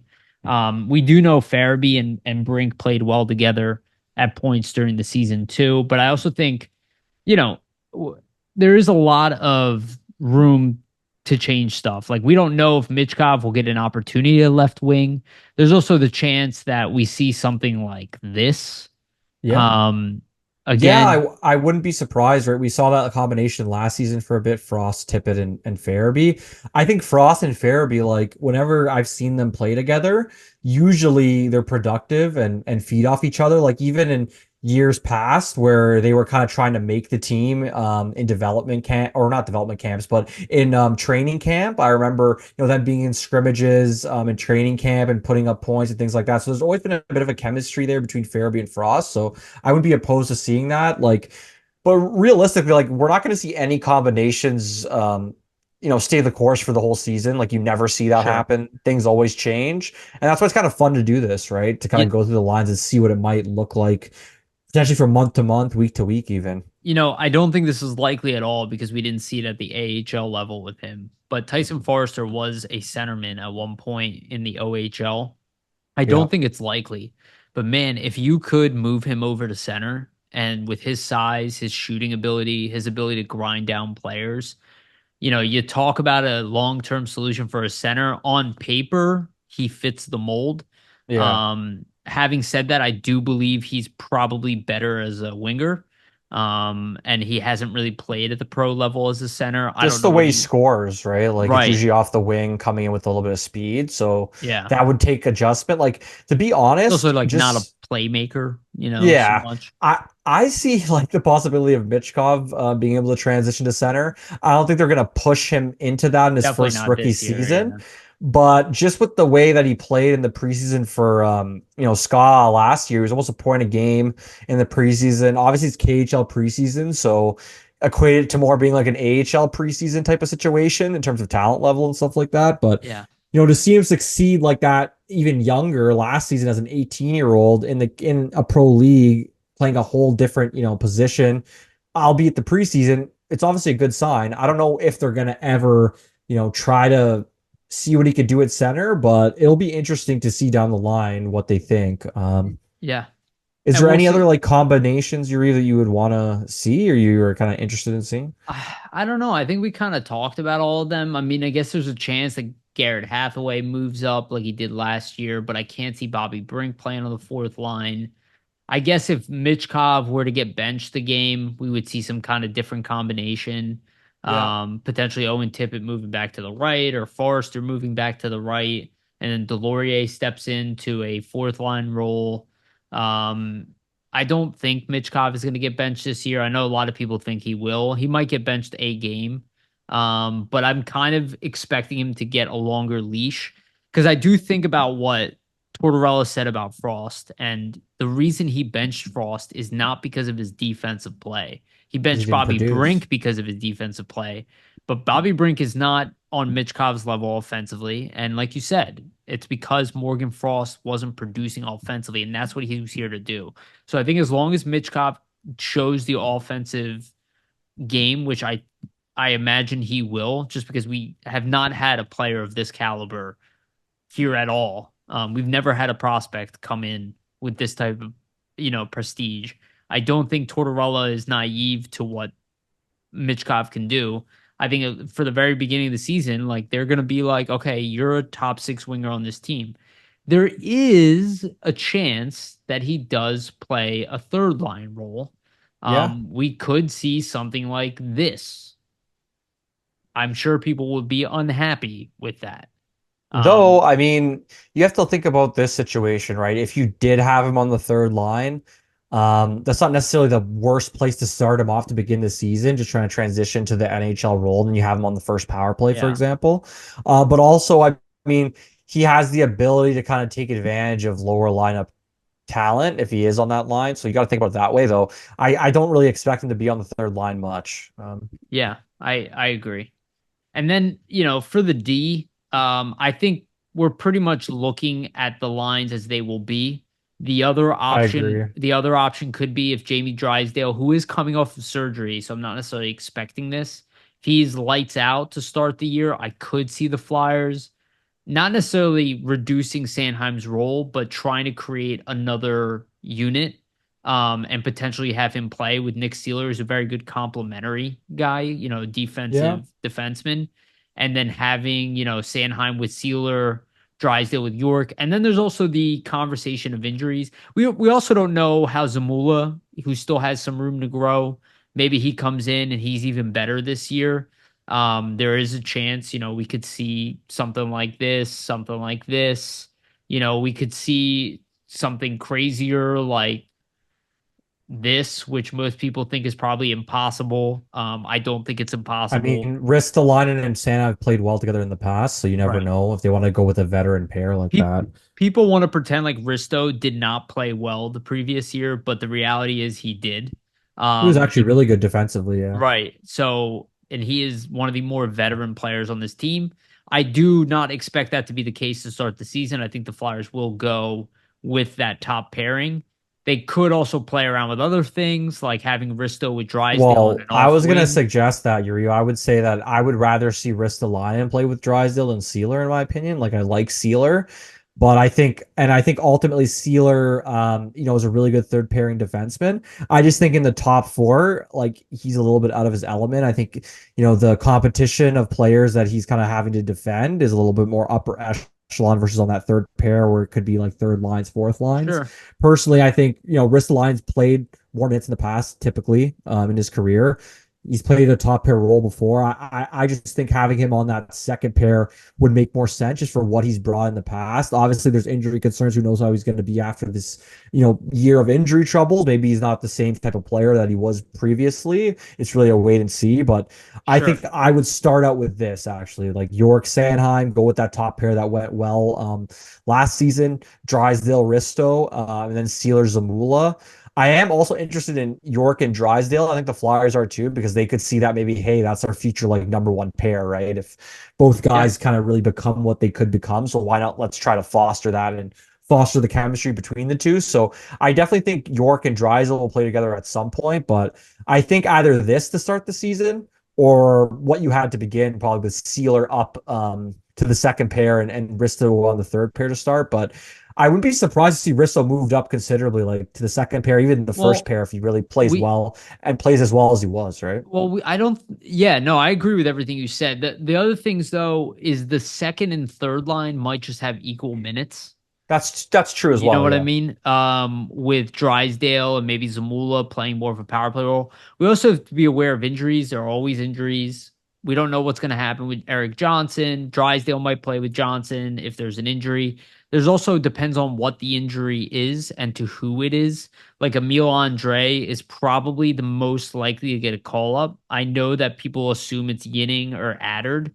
I'm not under that assumption. I think the Flyers are trying to get Andre NHL time. I think Addard is more of a guy they are willing to lose. Again, he is not waiver exempt, but we do expect him to not make the team. If he does make the team, it does make things more interesting from a lineup standpoint. But I just think he's not a guy who's going to get necessarily nabbed in the beginning of the season, not being waiver exempt, just because most teams have a guy like Ronnie Addard in the league. It's kind of like in that Phil Myers now territory. I think he's 25 going on Yeah, 26, he's maybe. 25 now. I just think Yeah. at this point for Addard, it's like, proved you're kind of an NHL defenseman, or you're probably going to be more of an AHL guy, right? He's kind of at that point where Yeah. it's make or break in his career. Yeah, more than it was for Zamula. Again, he's older than Zamula, who's 24 right now. I just think Igor Zamula might have a, I don't want to say breakout year, but again, people always look for like humongous shifts in production to show improvement. It's really just a 15 to 20% improvement that really catches the eyes of coaches. Yeah. So And he put up a that, pretty good amount of points, like right, we for a went rookie through, year. So right. So there is a chance that Igor Zamula might play a larger role than we think with the team. Again, I don't know what Jamie Drysdale is going to be like coming off that surgery too. There is a chance that Zamula and Risto might be the second pairing, and Drysdale might be playing on the third pairing to start the season, just because, you know, just because of the situation with Drysdale. But we don't really know. I do think that they will start off with right-handed defenseman on the right. But the idea of having Drysdale and Risto also intrigues me. And we didn't have Risto at all last year, who's also coming off of the surgery. I think his surgery is not going to affect him as much as Drysdale's, which was the core muscle surgery. So we'll see. I'm open to all combinations at this point. And then, you look at the goaltenders with Erson and Fedotov, and we assume Kolosov is the number three. If not, it's going to be Peterson. Um, I'll say this: the team's success right now rides on the goaltending. If the goaltending can be as good as it was to start the season, that's saying a lot because you're asking Fedotov to replace Carter Hart, which I do not think he's a Carter Hart. But if the combination of the two of them together, giving Erson a guy who he can actually rotate with consistently and not have to overplay games, if they are able to put together solid goaltending performance, both be about above 900, 905, right, in the 2.5 goals against range, I do think the Flyers will end up in that same territory they were last year. Without the downfall of that kind of fall part towards the end of the year, they would have finished with 90 plus points. I think they can still get to that range. Maybe it'll still fall to them being lower. Again, their division is going to be better. So even if they do just as well in the point output, it might not matter they might end up falling in standings anyway, just because the competition in their division is better with the Devils improving and the Capitals improving and the Penguins trying to improve. So it might not matter, but I do see a reality with this team. And tell me if you agree with this. If guys like, and we brought this up before, Farabee is due for a jump in production. Tippett is due for a jump in production. Frost is due for a jump in production. Forrester is, could he have a, sophomore slump, or does he continue where he left off last year? Does Bobby Brink improve his game? Does Ryan Paling improve his game? Does Noah Cates? Again, these guys are all in the same age range. They're Yeah, right. Like the outside of thing, Forrester yeah. and Michkov. I mean, and again, and I'm sorry, I'll finish up with York, Zamula, and Drysdale. These are a bunch of guys, skaters wise, that are in that early to mid 20s that are entering their prime or building towards it. If at least half of them have an improved season where they are better than they were the season before, I will say the Flyers are going to be a much more dangerous team than people anticipate. Yeah, I agree, right? Like look at the Flyers last season, how many teams they surprised, and these guys didn't have that type of production. So let's say you add even 10 points for every single guy, 10 points for Farabee, 10 Right. points for Frost, 10 points for Tippett, 10 points for Forster, 10 points for Brink, 10 points for Cates, 10 points for Paling, And that could 10 come just points off a for better York. power play. Yeah, that's what I mean. 10 points for Drysdale. Like those 10 points mean they're scoring more goals. That means they're potentially winning more games. Could be even closer to like securing a playoff spot potentially, right? So I think the key that you mentioned is that if you named all those guys, like that's, almost half the roster that has the potential to improve because they're just in that area right now of their careers where they haven't just yet hit their prime, but they're about to start to enter their prime slowly here. So we'll kind of see what exactly they become and what kind of echelons that they can hit going forward. But I do agree, like if at least three, let's say 2 to 3 of those guys have significant jumps in their production, like I see that benefiting the Flyers a lot this upcoming season and probably makes them a lot more competitive. And just think about how many 1-goal games the Flyers were in last season where, if they would have had that extra goal, extra point, they might have been in that playoff spot. So I think it can really, be a huge factor. And I think to your point too with the goalies, like that's obviously a major one too. The Flyers were in a lot of games last season, especially early on because of really great goaltending.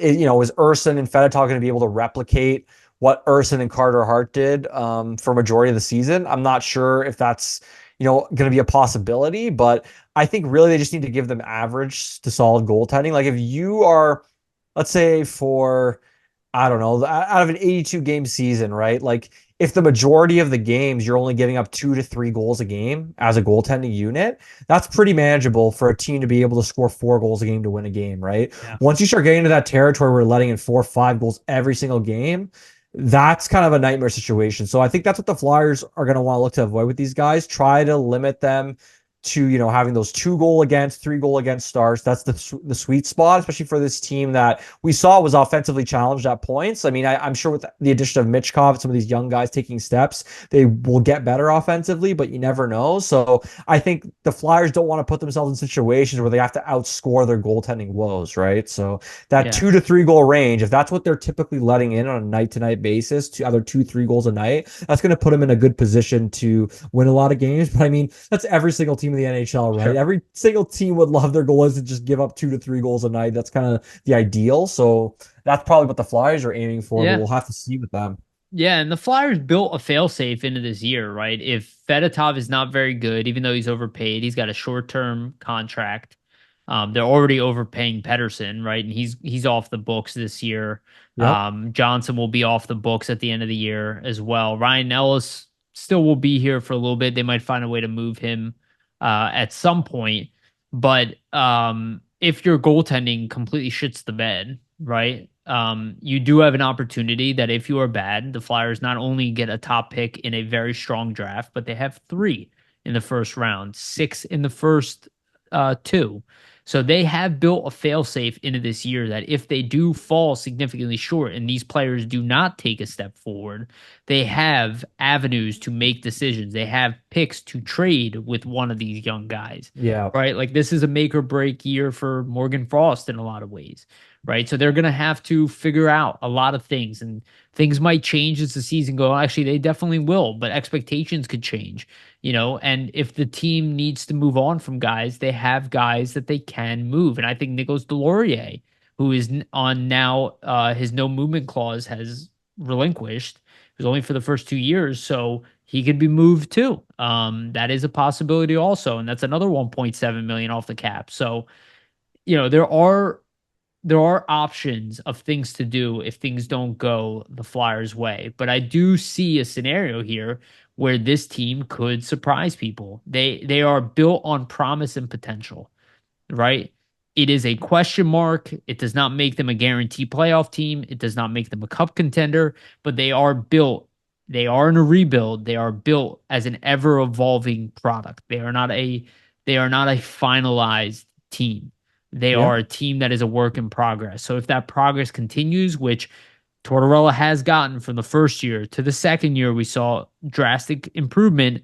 There is a chance that the Flyers could outperform teams that people do not expect. They were counted out They did vastly last last season, year. right? So Right. totally possible.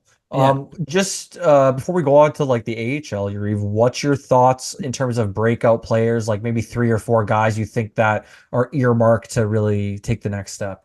Joel Farabee, Owen Tippett. I don't know if we can count Matvei Michkov because he's I'm counting him, so sure. yeah, I guess what's a breakout though, because it's his rookie year, so it's like he just is. Fair, You know what I'm saying? I think Joel Farabee, Owen Tippett. If I had to pick three, yeah. Tippett, Farabee, and Cam York. Okay, that's a pretty good list. I was gonna do if I had to do three, Tippett, York, and Forster, and then Michkov with like an asterisk because Sure. it's his rookie year. Yeah, I have like a question on Forrester just because of the sophomore slump. Same with Bobby Brink. Both of them could have much better years than last year. I just always hesitate with that second year. And then Jamie Drysdale would be on my list, but the reality is The injury, the right? injury gives me a question mark. And Yeah, we know Morgan, with that type of surgery, right? Like yeah. it can be tough for the first half of the Well, season. also Morgan Frost in a contract year, I'm not necessarily counting him out. Like he might be the most improved player on the team by It's the end of the possible. year. Well, especially Um, I think in terms of point production and like breaking out and kind of stepping that up, if he's playing with Michkov majority of the season, I think there's a really big potential for that. So yeah, yeah. And we'll see. We don't know who he's going to play with. We make our lists and our lineups of what we want to see, but at the end of the day, we really don't know. yeah. And again, I do anticipate that this is probably the most likely scenario of what we see with the offensive I unit I in the D. agree. I think that But Couturier, Konecny, Forster line, like it, they were a really good unit for the Flyers last season. I wouldn't be surprised to see Tortorella just start off with that status quo, something that's familiar, and kind of go from there if it doesn't right, work. yeah, exactly. Start off with the baseline and then shift your lines from there. And again, with Bobby Brink not necessarily selling um, Tortorella last year, Joel Farabee being a left winger, like I definitely think that there's and Tyson Forrester being so high on Tortorella's list, like I do think that there's a chance that Mishkov does fall in that second line. Having said Yep. that, we'll see what he looks like at camp because if he is lights out in training camp, I'm not talking about rookie camp, training camp, and Yeah, and as one of the he best players on the ice, I mean, then he's that's going to going to start. dictate it, right? Yeah, I don't think he's necessarily taking Konechny's spot on the top line. But I do think Konechny has experience playing on the left side. And I'm not saying that I would jump to move Michkov to the left wing or anything, but he is a lefty. You talk about when he's playing on the right side, he's playing with his back to his I'm sorry, with his chest against the boards, receiving a puck, he does make himself more vulnerable. Having said that, his skill level should account for that. But sometimes maybe the coach thinks it's better to start him on the left side and give him the opportunity to see the play clear. But we'll see. Again, I think Owen Tippett and if Joel Farabee plays the way he did in the beginning of the year, I do think there's a chance that Joel Farabee might start off that year with Konecny and Couturier, or even with Frost and Tippett and Yeah. move Tippett over the right side. I I don't. wouldn't I don't be know. opposed. I wouldn't be Yeah, opposed. I think with Farabee, especially like him and Couturier have showed a lot of chemistry in the past, so I really wouldn't be surprised to see those two get put together at some point again. sure. Yeah, I'm open to everything at this point. So let's go down to the non NHL roster. Now, I took a complete swing at these lines. As far as the AHL goes, I have no idea exactly what they are going to be. I did take assumptions based off of last season. Having said that, there's a lot of new names on the Yeah. Phantoms this year. Forward wise, I don't know if Denoyer is going to play second line. I don't know if Abels is going to play top line. I just look at the fact that Abels is more advanced. I also Richard has played center and wing. I assume he's going to be playing wing just because of the numbers game. The Phantoms are actually pretty loaded at center. I don't know where Oscar Eklund is going to play. I don't know where Avon is going to play.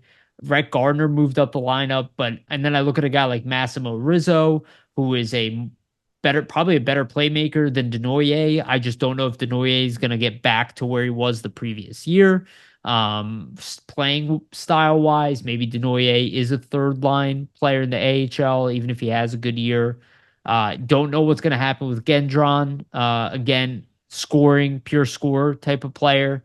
Maruti was one of the best players in the AHL last year, one of the best players for the Phantoms. So I have him in the top six. And the reason I kept Tuamala with Lixell is because they played together during the regular season. They had Lazinski in the middle. Now I assume it could be Abels. It could be Massimo Rizzo. Could be Elliot Denoyer. I really don't know. It Yeah. can't be Anthony. It could be Anthony Richard. But there are some X factors here. I mean, Gendron is an X factor. We don't know exactly what he's going to do. Avon, we don't know how much he's improved. He's a guy who's kind of improved as the season went on.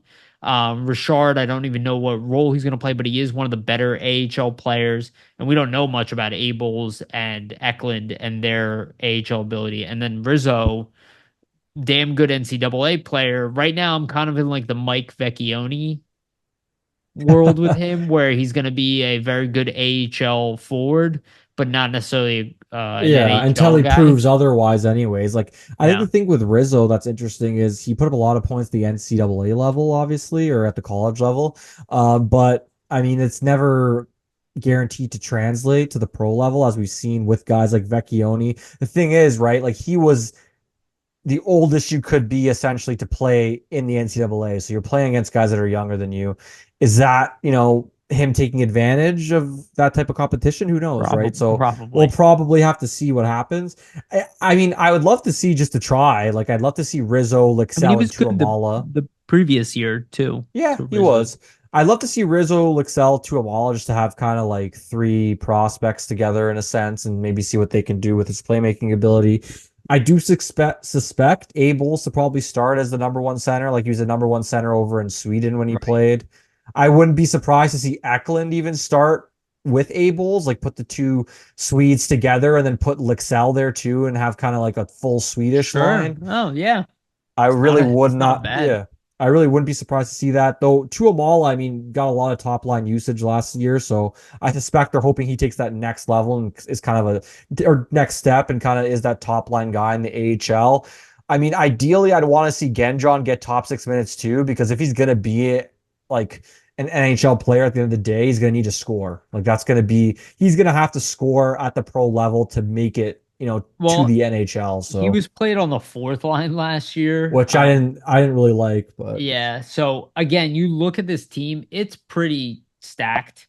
Sawyer Bolton is also probably going to be an extra forward. yeah, it was Jacob like five Gauthier lines, played, yeah, almost Brandon six Fury, lines. Matt Brown.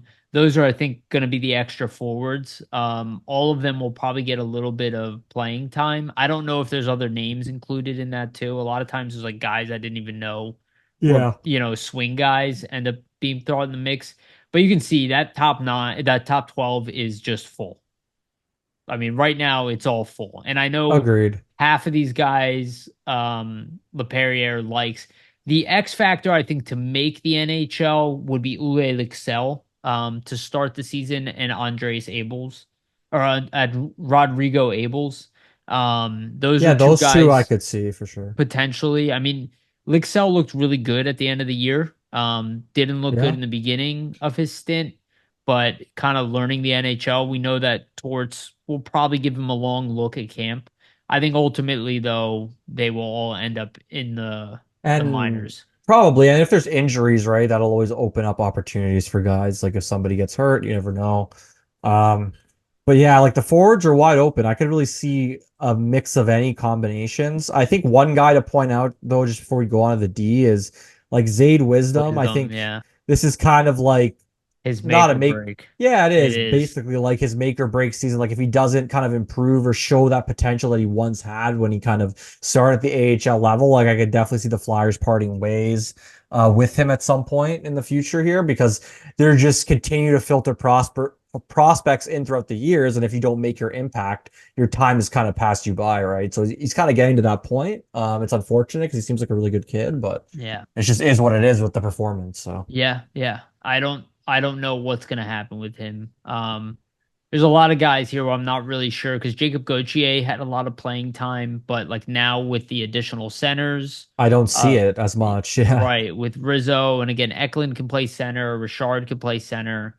I don't know exactly how this is gonna play out. And again, a big X factor is Elliot Denoyer, a guy who we thought would be touching the NHL at this point, who had a down year last year, but if he rebounds, there are sophomore slumps in the AHL too. Maybe it was a sophomore slump. If he rebounds, he could end up being top line center and then being the first call up. I think Tuamala, if he continues what he did in the first half of the year, I think Tortorella already really likes him. Yeah. Kept Um, him around late last year in camp. but So yeah, but we have to remember contract status also matters, and if they can keep you in the minors and have you cook extra, they're not going to be upset about that. no, They want totally. you to dominate the AHL before you come to the Well, NHL. yeah, they want you to prove that you're, undoubtedly ready to make the jump. Right. And kind of Where knock the door down, right? where Ule Excel for the past 2 years has been very good in the minors and he's in his early 20s. So he's in Exactly. the first half of his 20s still.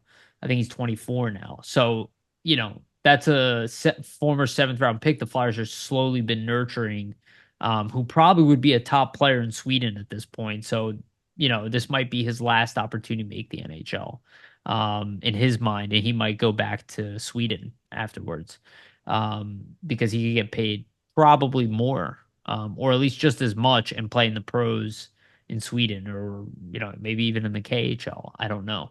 But they have a lot of decision making to make with this lineup. I'm interested to see how they do. But I will say this, forward wise, they at least have enough talent. They should be better than last year. Yeah, I agree. I think they should be improved just based on the like on paper lineup, in my opinion. And the aging of the guys that they were relying. They're not as young as they were last year.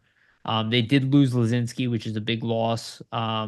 I don't think Wilson got another contract. Their captain, so I I think don't believe so, yeah. yeah, so I think they're going to need a new captain as well. I have no idea who that's going to be.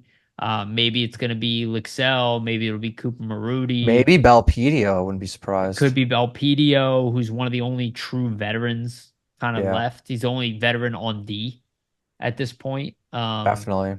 So yeah, let's look at the D. I just went with Emil Andre and Helge Grans as a pairing. I assume they'll The two continue that. Swedes, yeah. Yeah, I think Andre is going to have a better year in the AHL regardless. I think they're going to start him off in the minors unless he has an amazing camp. Then they'll have a difficult decision ahead of them. They could choose to just eat up LTIR space to start the season too. If they want Andre, if they think he's in the mix, but you just, you looked at the lineup. We were looking at it earlier. There's not a ton of room there to Unless there's injuries, right? Like unless sure, somebody maybe with power play prowess gets hurt and they want a guy on the power play, then maybe you see Andre come in. Or else like why else would you sign Johnson to be the seventh guy, right? So I'd imagine if there's an immediate injury, it would be him.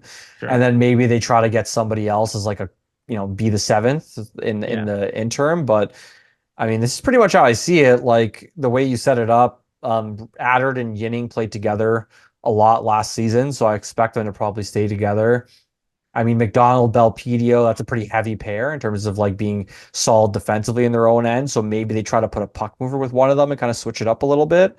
Well, I'm interested to. Belpedio is a puck mover in the minors. Okay, okay. I haven't seen a lot of I him, wouldn't call him an offensive defenseman, but he's like a but Walker. he makes a decent first Yeah, pass. he's Yeah. like a Sean Walker at the minor league level. He's like a poor man's Walker without the Yeah, same I skate. mean, the thing I look at here is like you have Andre, Grans, Adder, Yinning, McDonald, Belpedio. Like, was Sampson kind of your seventh D? I think that's not the Yeah, greatest thing for his development. I think so. Um, but he likely is. But I mean, it would be great to see him get into more games. But Well, I mean, there'll there be will injuries, so there we'll will see. be injuries. We know there will Oh, be of injuries. course, yeah, There are always injuries. And that's where I think like Xavier Bernard comes in. I think he most likely is the number 8. yeah. He is a sizable guy. He's Has older. He's in played in his the mid A 20s. before. Right, exactly. Sam Sedley will probably be a swing guy to the ECHL. Agreed. More development I type of think he'll probably project. start off in the ECHL. It'll And be then interesting to see. Sorry, go ahead. no, go ahead, please. I was gonna say it'll be interesting to see like with McDonald because they're so high on him. Like, Yeah, I don't know. It's a great question. and if they think he's gonna like make it to the NHL roster or not, I don't know what they I do there with I the just defense setup, right? If he does make it to the NHL. I mean, look, I'm not going to say there's no chance. I just, again, I look at his contract situation. I look at his age. I look at a guy like Yinning, who was brought in here 2 years with a one year Yeah. or one way deal next Why year. rush it, right? Right. It's like Yinning is the next man up from a defensive defenseman standpoint, who was solid at that point. I would assume that they want to see Hunter McDonald play against men for an entire season.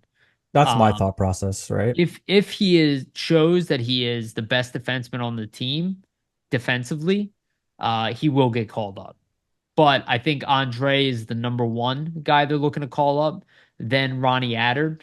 And then Helge Grans, I think, is in a similar position as Yinning, as like this year's another AHL year, and next year is kind of like your make or break year. Now, Grans a little bit younger, but he hasn't improved much. He did have a big injury last year Yeah. too. You want to see So some improvement though, hopefully this yeah, season coming off the we injury. we could see Andre and Adder together this year. Of I course, have yeah, no definitely. idea, but I think this is the way it kind of breaks up with like an offensive guy with a defensive guy, a puck mover with a defensive guy. Belpedio has shown that he can move the puck. He's two-way savvy. Again, it's kind of like Walker Sealer, with Hunter McDonald being like the Sealer replacement. I think a lot of people want to just throw guys away at the NHL level, but Johnson's not going to be thrown away. He actually played pretty well for the Flyers last year. He's not a throwaway. In a seventh D man role, I think. He's better than Stahl. Oh, of course, but yeah, the seventh D man role is way better than Stahl, but I think he's like the perfect type of seventh D man in the sense that he can still play a bit, can play on your third pair, still has a pretty good stick, can be physical, but like you're not gonna want to play him every night, but you can definitely spot him in there when needed, right? And I Yeah. think that's kind of the whole point of Johnson.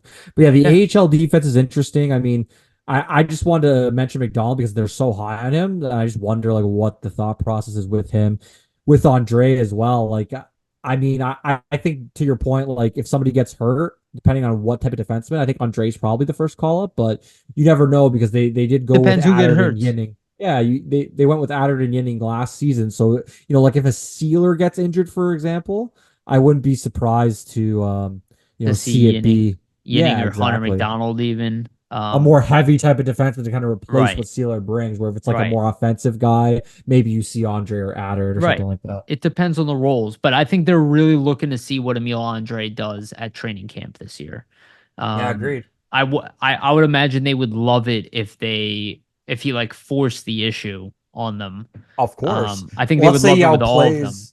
Let's say how he outplays like Igor Zamula, for example, right? Like there was arguments that he did do that in training camp last season. Then what happens? I mean, not to say that's going to happen, but there's always a potential. So Yeah. it'll be really interesting with some of the defense prospects. He just has the size disadvantage over Zamula, where Oh Zamula's yeah, 6'3", of Andre's course. 5'9". I think we're looking for like a Samuel Gerard type of player from Andre.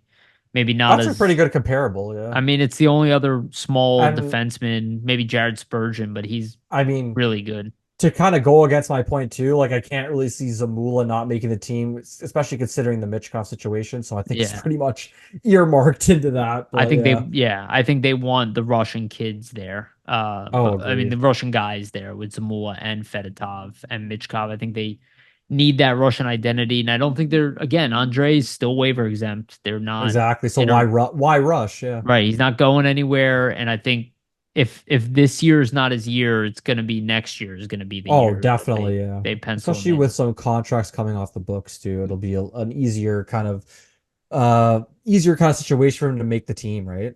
Yeah, yeah. I like Eric Johnson will not be back next year, right? No, So. definitely not. Yeah. So then goaltending wise, now I put Kolosov as the top option. I do believe he will be the top option, assuming he shows up. And Cal Peterson will be his mentor. Yeah. He will not be here beyond this Pretty year. straightforward, right? So yeah, and then Gahagan, I assume he'll be that number 3 guy he was last year. And then Petrozuli will be the number 4. Be the Again, ECHL if swing guy, yeah, maybe. and if Kolosov is not here, then they all move up one spot. That's it. Pretty much. But that's what I think it is with the Petrozelli signing. Like now that you have, essentially four goalies here. Let's say before, if you didn't sign Petrozelli and Kolosov doesn't come over, and then one of your main goalies on the roster gets injured, like you have no goalies Right. anymore. Like you're in a situation You're gonna where have they to sign were. one anyway. Yeah, that's what I mean. You're in a situation where they were a couple of years ago where they have to use like 8 goaltenders, sign an emergency goaltender. Like they don't want to be in that situation. No team wants to be scrambling. Yeah. So I think it's just really a safety It net, right? it is ideal if Kolosov comes over because if something happens to Fedotov or to Erson, God You can forbid. play Kolosov, yeah. Yeah. But again, the Flyers, I'll say it again, built a failsafe into this season. They did not add any significant pieces. They are trying to remove from the salary cap, and they are loaded up beyond anything I've ever seen from the Flyers for this upcoming In draft. terms of So assets, oh yeah. they have prepared for both scenarios. If the team does really well, they're in a position where they can add assets with or add players with trading assets. If the team underperforms, they can move additional players, gain additional assets, and go all in for next offseason, whether it be adding players through trade or the draft. Like they have definitely set themselves up very smart this year. People might not like what they did, but I talk about all the time, pick your window. And all indications are the Flyers have set up next offseason as their window to officially move forward. That might not end up being the case. We talked about that with Charlie O'Connor. Those plans could shift depending on what the team does on the ice, better or for worse. But they are set up for both scenarios, and I think they're doing it really smart. Okay, that's it for the lineup. Let me stop sharing my screen. We'll go to our last topic here.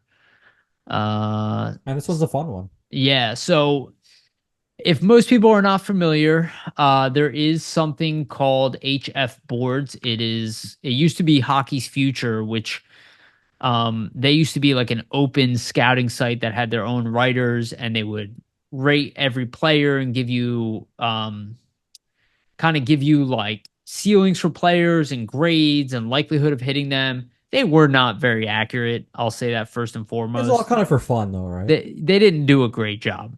They also went out of business from that aspect, but their message board was always more popular. There are some of the most hardcore Flyer fans. It was the Flyers Twitter before Flyers Twitter. Let me put it that way. Pretty much. Yeah, That and what hockey buzz? Those are the two, right? right, exactly. I was using both every day.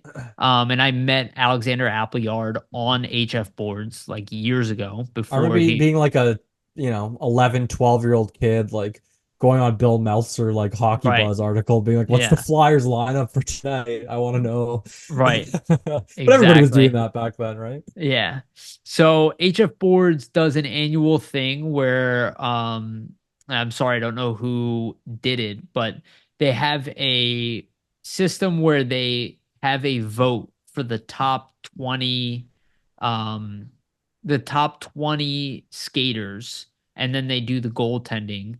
So the goaltending I don't have listed on here. Let me look this up real quick because they just started the goaltending vote. Let me see who's in the lead. It should tell us what the top three will be. Um, so right now it looks like it's still a dead tie between. Oh, they gave it to Zavragin, which is weird, but for goaltending, Zavragin and Kolosov are both 46.7% of the vote, 14 votes each, and then Carson Bjarnason 6.7%, and that's for top goalie. So That's not they surprising to me. well, they gave it to Zavragin, but it looks like it's an even split. So Zavragin would be number one. Kolosov, assumingly, will be number two, and Carson Bjarnason will be Who's number voting? three. Is it like fans essentially? This is all message board, Flyers message Okay. boards. So you see, when you factor that in, now I know why Kolosov's second because of all the news. All the Flyers fans are Right. pissed off. They're Well, like, "Hey, we love Zavragin now." I, But I I think until something happens, like don't think that way, right? sure, yeah, no, I agree, and also they retain his rights regardless. Hmm. But in Zavragin's case, just what Steve's telling us with He's the Tretiak real deal. talking Yeah. about Zavragin, with him having, his pedigree. What's the goaltender in Nashville? The Russian kid, Askarov. Yeah. Askarov. I don't believe he's on Askarov's level necessarily as a prospect, but he is. He's damn close anyway. They've been talking about how Tretiak believes that he's the best goaltending prospect to come The out of next Russia. great Russian goalie is Yeah. what he kind of labeled him as. So Yes. So it's not that crazy that Zavragin would be that highly regarded. I will say he is my top goalie prospect, not at the pro level. And then so I do see it as Zavragin, Kolosov, and then Bjarnason. Having said that, I wouldn't be shocked if Bjarnason ends up being the best goaltender of the three, which would be really funny. It's But just totally possible. Yeah. just the way Russia has been producing, even just Europe in general, like majority of the best goalies Goalies in the league are are foreign. They're Swedish, not North Russian, or American. Finnish. Yeah. Right, exactly. So, um, I do lean towards the Russian, but we'll see. We'll get to look at. Hopefully, we get to look at Kolosov this year, and we'll see. So, um, getting the goalies out of the way, the more interesting, I guess, is the top 20 skaters. And I think this is interesting. I don't 100% agree with this list. I didn't vote on every player, but I also don't align with every vote on here. I voted for some of them. So, number one, the obvious, Matvei Michkov with 85.9% of the vote. Who the hell did not vote for Michkov? yeah, That's the where's the first thing I want to 50% say. that didn't vote for him, right? That is insane that there were 13.1% of people who thought that there was another player. I assume Oliver Bonk or Jet Luchenko as better prospects. That is absolutely insane. That should be 100%. Um, Odds are is that people voted for like other guys, like maybe Yeah. Bonk and Luchenko in like a 5-6% rate, and then he got 85.9%. But I have no idea who could look at this list and think anything but Michkov. So take that with what you will. Even, I don't know anybody who doesn't think Michkov is the top prospect on this team. So Michkov got 85.9%. Number two was Oliver Bonk with 40.5% of the vote. So of all the players listed beyond that, Oliver Bonk got 40.5% to be the number two prospect. The number three is Jet Luchenko at 78.8%. So clear cut, the third best prospect. I would actually flip Luchenko and Bonk. I Yeah, I was could gonna say that definitely. as well. I would probably flip them. I think we're higher on Luchenko than a lot of people are. But I saw people comparing Luchenko, or somebody put up like that chart that everybody puts up. I always forget what it is, like NHL something E or something. I forget what it is. Yeah. The analytics chart, and they're like, how could you possibly take Luchenko over Boyum? Which again, I would absolutely love Boyum. I believe in Boyum. But I looked it up and I'm like, well, I was like, Luchenko's 9 months younger than Boyum. Yeah, so there's 9 months more of development that he hasn't had yet, So so you have like, to factor that in. right, which is why I don't love analytics And to at that be age, you're, developing not nine just months is yeah, that's what I insane mean, amount but of like time. physical development's a huge thing. Also the mental development. I There's mean, so there's there's so just a much. lot of There's factors, yeah. there actually there's a book called Outliers that talks all about this, that the older players tend to be the better players because they've been alive longer. So that doesn't matter as much when you've been drafted Yeah. and you hit the NHL. Like Luchenko's age will eventually not matter. Right now, it matters considerably at being much younger than all other prospects. That's why I believe he should be at 2, Yeah. because of his age. Having said that, I am very high on Oliver Bonk, and I believe clear cut he will be a top 4 defenseman in the league, and I think potential to be more than that. Um, I think he could be a 3 or a 2. I think he Well, could be a top pair, like a 2 eventually, but yeah, obviously that would mean like he hits fully, right? we'll see. He's incredibly smart, and he seems to have a lot of tools. It's always difficult to project Yeah. guys when they're How do young. guys put that together at this Yeah. level and translate it? So If it's we really a wait and see, but we got a comment on our last video because I called Bonk comparable to Reinbacher, and obviously I looked it up. It was a Habs fan. It commented on Twitter, and they're like, they are nowhere comparable. They are comparable. how do they I find that I, anyway? I will Like give. within the video, like that's crazy, man. Well, they watch. I These respect Habs them. fans, I Yeah, respect them watching it, but like, why are you watching a Flyers because they're podcast? Like, obsessed with Michkov. You know it. it's very Um, funny and But weird all at the same look, time. they might not like that, but like Bonk is also ready for the AHL. I think that Reinbacher probably has the edge in ceiling. Yeah. I'm not going to take away from him, but comparable means that they're in a similar range. And I don't think Reinbacher projects to be a true number 1 defenseman. And if Bonk ends up being a number 3 and Reinbacher ends up being a number 2, that's comparable. That's what that means. They're in a similar range together and they have a similar skill set. Like Reinbacher is not an offensive defenseman. He's a two-way guy, and that's what Bonk is. So, um, yeah. Okay. Let's go to the next one. Denver Barkey at number 4. He got 77.8% of the vote. Emil Andre at number 5. He had 42.9% of the vote. Alex Bump, number 6, 34%. I That's not might that actually surprising to me. Yeah. exactly. That's like kind of makes sense. I would probably have him there. I mean, him and Tuamola could probably flip flop for me because Tuamola has played well at the AHL level. Bump's only been at the college level at this point. Yeah. But Bump looks good, like from what I've seen of him, like in the rookie camp and the development camp, like Yeah. he is looked pretty solid. And Yeah. it'll be interesting to see if they give him a contract soon because what Flair said with him, being close to NHL ready, but he doesn't have a contract. It's just strange to hear them mention that and Yeah. not have a contract yet. It is. I do think Tuamala and Bump's projection is about the same. I would give Tuamala the 6 spot over Bump and then take Bump at 7, but Yeah, I I don't can think see it's that. crazy to have Bump at 6, Tuamala at 7 with 26.5%. So a close race there. Massimo Rizzo at 8 with 44.1%. I do not agree with this. I think Yeah. he should be lower on this list. There's I mean, sheer potential. I would have McDonald even higher than him. I would probably have I don't consider Adder a prospect, so I don't really know why he's on the list anymore. Well, he's not. I, These are all guys who are not in the NHL. oh, okay, so that's was like the criteria. Okay, Yeah, fair enough. I just think 25 years old, like compared yeah, to the rest of these guys, he's a little bit older. right. Yeah, you're not wrong. So yeah, Rizzo at 8 with 44.1%. Alex Ciernik 30.2%. At number 9, Ronnie Adder at number 10 with 18.4%. So obviously that one was very close.